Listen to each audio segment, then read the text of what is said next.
আসসালামু আলাইকুম এভরিওয়ান, কেমন আছেন সবাই? আশা করছি ভালো আছেন। আজকে আমি আপনাদেরকে ঝাল ঝাল আলু ভর্তা করে দেখাবো। সবাই কিন্তু ভর্তা খুব পছন্দ করে, আর ভর্তাটা যদি গরম ভাতের সাথে হয় তাহলে তো কোনো কথাই নয়, খেতে খুবই ভালো লাগে। তো যাই হোক, এখানে আমি কিছু আলু সেদ্ধ করে নিয়েছি, আর নিয়েছি শুকনা মরিচ আর পেঁয়াজ, দুটোই আমি ভেজে নিয়েছি, আর নিয়েছি লবণ আর ধনিয়া পাতা কুচি। এখন আমি সবগুলো মিক্স করে নেব।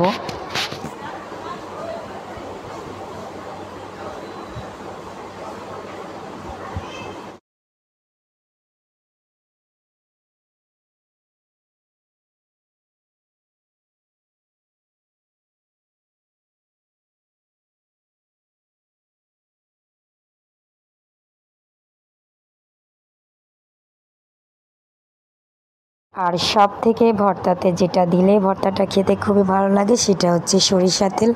এখন দিয়ে দিলাম সরিষা তেল। তো আমার ভর্তা করা রেডি হয়ে গেছে। কে কে এমন ভর্তা খেয়েছেন অবশ্যই কমেন্টের মাধ্যমে জানাবেন। আসসালামু আলাইকুম।